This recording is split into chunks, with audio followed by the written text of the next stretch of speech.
Hi dear friends, நான் ஒரு TNPSC self study ஆஸ்பிரண்ட்டாக என்ன சொல்ல வரேன்னா, நம்மளால் எக்ஸாம் வீட்டிலேருந்தே படித்து கிளியர் பண்ண முடியுமா அப்படின்னு நிறைய பேருக்கு நிறைய டவுட் இருக்கும். ஆனால் வீட்டிலேருந்து படித்தோம் கிளியர் பண்ண முடியும். நானும் வீட்டிலேருந்து தான் படிக்கிறேன்.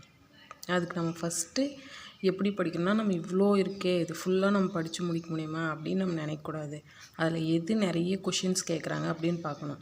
ஃபஸ்ட்டு தமிழில் தான் நிறைய கொஷின் கேட்குறாங்க. அதனால் நம்ம தமிழ் ஃபஸ்ட்டு படிக்கலாம். தமிழ் 100 கொஷின் கன்ஃபார்ம்னா கன்ஃபார்ம். ஸோ தமிழ் படிங்க. நெக்ஸ்ட்டு மேக்ஸ் 25ல் எவ்வளோ தான் நம்ம பார்த்தாலும் 20லேருந்து 23 கொஷின்ஸ் தான் போட முடியும். அதனால் நீங்கள் மேக்ஸ் ஒரு சிலபஸ்னால் ஒரு டாபிக் என்ன இருக்கோ அந்த டாப்பிக்கில் ஒரு சம் 2 சம் அது மாதிரி பார்த்துக்கோங்க போதும். தமிழில் பொறுத்த வரைக்கும் 6th to 12th வரைக்கும் இருக்க ஃபுல் நியூ புக் நீங்கள் படிச்சிருங்க. அப்படி படிச்சிங்கன்னா ஓகே. ஓல்டு புக் என்ன பண்ணலாம் அப்படின்னா, ஓல்டு புக்கிலேருந்து ஒரு 15 கொஷின் அது மாதிரி கேட்பாங்க. அதுலேயும் மேக்ஸிமம் ஒரு 10 கொஷின் எதுலேருந்து கேட்பாங்கன்னா, ப்ரீவியஸ் இயர் கொஷின் பேப்பர்ஸ்லேருந்து தான் கேட்பாங்க. அதனால தான் நான் ப்ரீவியஸ் இயர் கொஷின் பேப்பர் பார்த்துட்டு இருக்கேன் டெய்லி. அதனால தான் நம்ம சேனலில் ப்ரீவியஸ் இயர் கொஷின் சீரீஸ் போட்டிருக்கோம். அதில் போய் நீங்கள் பாருங்கள். அதில் ப்ரீவியஸ் இயர் கொஷின்ஸ்லாம் டெய்லி 50 கொஷின்ஸ் போட்டு வந்திருக்கோம். அதை பார்த்தீங்கன்னாவே நீங்கள் ஒரு 15 கொஷினுக்கு ஒரு 10 கொஷின் ஓல்டு புக் கொஷின் நீங்கள் அடிச்சிடலாம். நீங்கள் 15 கொஷின் அப்படி நீங்கள் 15 கொஷின் எடுக்கிற முடியணும்னா ப்ரீவியஸ் இயர் கொஷின் ரொம்ப இம்பார்ட்டன்ட் இல்லை. அதனால கன்ஃபார்ம் ப்ரீவியஸ் இயர் கொஷின் நான் மேலே இந்த கார்டில் கொடுக்குறேன். இல்லைனா நம்ம சேனலில் ப்ளேலிஸ்ட்டில் இருக்குது, நீங்கள் போயிட்டு பாருங்கள். அது உங்களுக்கு ரொம்ப யூஸ்ஃபுல்லாக இருக்கும். இதை தான் நான் டெய்லி பண்ணிட்டுருக்கேன். நாம் இப்படி வீட்டிலேருந்து படிக்கிறோமே, நம்மளால் படிக்க முடியுமா அப்படின்னா நீங்கள் யோசிக்கவே கன்ஃபார்ம் முடியும். நிறைய பேர் கோச்சிங் கிளாஸ் போயிட்டு கூட அவங்களுக்கு அங்கே செட் ஆகாது, அவங்க சொல்லித்தரது அவங்களுக்கு புரியாது. அதனால் நிறைய பேர் ட்ராப் அவுட் ஆகிட்டு வந்திருக்காங்க. அதனால் நம்ம எப்படி படிக்கிறோமோ அதுதான் முக்கியம். நம்ம வீட்டிலேருந்து படிக்கிறோம், கிளாஸுக்கு போய் படிக்கிறோம், அதெல்லாம் முக்கியமே கிடையாது. அதனால் அதை நீங்கள் எடுத்துக்காதீங்க. அதனால் உங்களால் முடிஞ்ச அளவுக்கு படிங்க. இன்னும் 20 டேஸ் இருக்குது. அந்த 20 டேஸ் ஃபுல் எஃபர்ட் போடுங்க. இதில் உங்களுக்கு என்ன டவுட்டாக இருந்தாலும் நீங்கள் கமெண்ட் செக்ஷனில் என்ன கேளுங்க. நான் எப்படி படிக்கிறேன், நான் எப்படி எல்லாத்தையும் கவர் பண்ணுறேன், அதெல்லாம் நான் சொல்கிறேன் எனக்கு தெரிஞ்ச வரைக்கும். அதுக்கப்புறம் நான் ஜிகேக்கு என்ன பண்ணுவேன்னா, ஜிகேக்கு இது மாதிரி இம்பார்ட்டன்ட் நோட்ஸ் வச்சுருப்பேன். Important topics. இப்போ வம்சம் அப்படின்னா சங்க வம்சம் யார் தோற்றுவித்தது, சாள வம்சம் யார் தோற்றுவித்தது, துளு வம்சம் யார் தோற்றுவித்தது, இது மாதிரி எல்லா வம்சமும் யார் தோற்றுவித்தாங்க அவங்க எழுதியிருப்பேன். அதுக்கப்புறம் முக்கியமானது இந்த அடிமை வம்சம் குத்புதீன் ஐபக்கால் வந்துச்சு.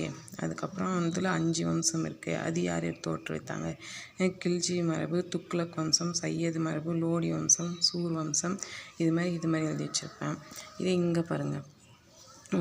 நவரத்ன புலவர்கள், விக்ரமாதித்தியன் அவையின் புலவர்கள். நவரத்ன புலவர்கள் விக்ரமாதித்தியன் அவைகள் புலவர்களை தான் நவரத்ன புலவர்கள்னு சொல்லுவோம். அவங்க 9 பேர்னால் அவங்க 9 பேரும் பாருங்கள் எழுதி வச்சுருப்பேன். அவங்க இதுக்கு அது மாதிரி லைனாக எழுதி வச்சுருப்பேன். அதுக்கப்புறம் இங்கே பாருங்கள், குப்த காலத்தின் நிலங்களை வகைப்படுத்துதல் அப்படின்னா சேத்ரா, கிலா, இது மாதிரி இருக்குது. இது எதுக்கு அது மாதிரி எழுதி வச்சுருப்பேன்.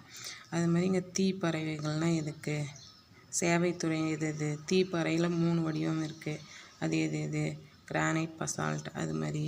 அதுக்கப்புறம் முக்கியமான சிகரங்கள், இப்போ ராக்கினா ஹெல்பர்ட் மலை, அது அங்கே இருக்குது, வட அமெரிக்காவில் இருக்குது, அது மாதிரி எழுதி வச்சுருப்பேன். இந்த மாதிரி முக்கியமான டாபிக்ஸ்லாம் எழுதி வச்சுருப்பேன். இப்படி எழுதி வச்சு நம்ம படிச்சிங்கன்னா நமக்கு ஜிகே ரொம்ப சிம்பிளாக இருக்கும். அதனால தான் நான் முக்கியமான டாபிக்ஸ் மட்டும் இது மாதிரி எழுதி வச்சுருப்பேன். இங்கே பாருங்கள், இங்கே இப்போ ராஜசிம்மன் அப்படின்னா 2nd நரசிம்மவர்மன், அவருடைய இன்னொரு நேம். திருமாவளவனுடைய இந்த யாருடைய இன்னொரு பேர்னா கரிகாலனுடைய இன்னொரு பேர். சங்கம் தவிர்த்த சோழனா ஃபஸ்ட்டு குலோத்துங்கன், இவருக்கு இன்னொரு பேருங்குது திருநீற்று சோழன். இது மாதிரி அவங்களுடைய இன்னொரு நேமை இது மாதிரி எழுதி வச்சுருப்பேன். இது மாதிரி முக்கியமானது ஃபுல்லாக ஜிகேக்கு எழுதி வச்சு நான் படிப்பேன். அதனால் ஜிகே ஓரளவுக்கு நம்ம கம்ப்ளீட் பண்ண முடியும். அதுக்கப்புறம் நம்ம தமிழ் வந்து ஓல்டு புக்கு எப்படி படிக்கிறது, 10 கொஷின் தானே நம்ம அடிக்க முடியும், ரிமைனிங் நிறைய கொஷின் கேட்டாங்கன்னா எப்படி அடிக்கிறது, அதுமாரி ஒரு டவுட் இருக்கும். அதுக்கு கிருஷோபா அகாடமிலேருந்து ஒரு ஃப்ரீ டெஸ்ட் பேட்ச் போட்டிருந்தாங்க. அதில் வந்து இந்த 6th to 12th வரைக்கும் இருக்கிற இம்பார்ட்டன்ட் கொஷின்ஸ்லாம் லைன் பை லைன் நோட்ஸாக கொடுத்துருந்தாங்க. அது நான் ஜெராக்ஸ் போட்டு வச்சுருக்கேன். அதில் தான் இம்பார்ட்டனாக இருக்கிறதெல்லாம் இப்படி படிச்சுப்பேன். ஓல்டு புக்கு இது ரொம்ப யூஸ்ஃபுல்லாக இருக்கும். ஓல்டு புக்கு இதுமாதிரி தான் வச்சு இதை படிச்சுருக்கேன். தமிழ் வந்து அதனால் மொத்தம் சொன்ன மாதிரி தமிழில் தான் நிறைய கொஷின் கேட்பாங்க. அதனால் கன்ஃபார்ம் தமிழ் வந்து நீங்கள் நிறைய படிச்சுக்கோங்க, நல்லா படிச்சுக்கோங்க. அதுதான் இம்பார்ட்டன்ட். இதில் ப்ரீவியஸ் இயர் கொஷின்லேருந்தே கிட்டத்தட்ட 40 கொஷின் கேட்குறாங்க.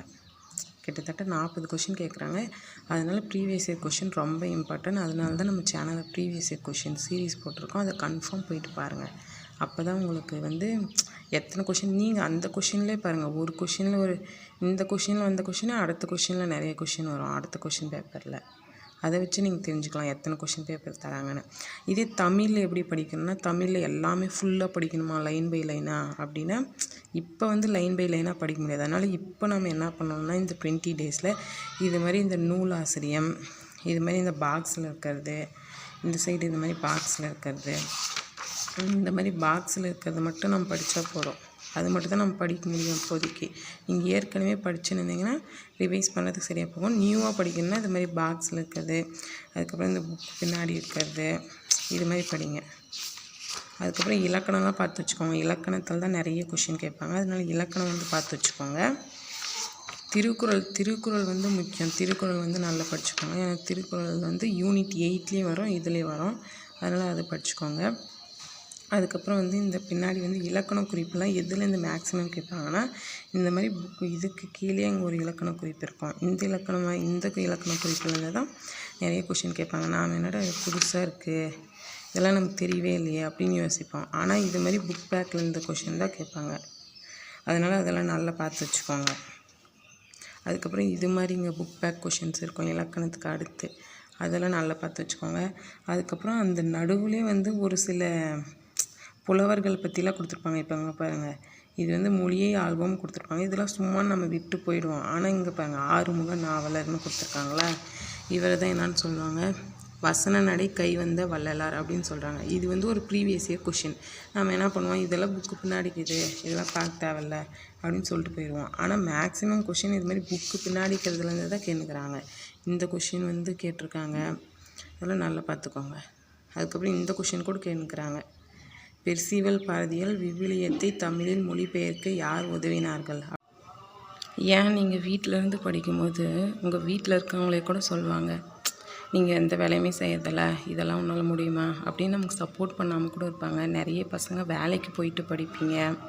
நிறைய ஹவுஸ் ஒய்ஃப் வீட்டு வேலையெல்லாம் செஞ்சு முடிச்சுட்டு படிக்கிறதுக்கு ரொம்ப கஷ்டமாக தான் இருக்கும். இருந்தாலும் நீங்கள் படிங்க.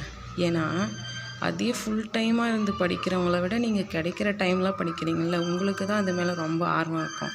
அதனால் நீங்கள் படிங்க, கண்டிப்பாக உங்களால் முடியும். நிறைய ப்ரீவியஸ் இயர் கொஷின்ஸ்லாம் அதுக்கு ஹெல்ப்ஃபுல்லாக நம்ம சேனலில் போட்டிருக்கோம். அதில் போயிட்டு பாருங்கள், உங்களுக்கு ரொம்ப யூஸ்ஃபுல்லாக இருக்கும். நம்ம சேனல் பிடிச்சிருந்தா சப்ஸ்கிரைப் பண்ணிட்டு லைக் பண்ணிக்கோங்க. இவ்வளோ நேரம் வீடியோ பார்த்ததுக்கு தேங்க்யூ.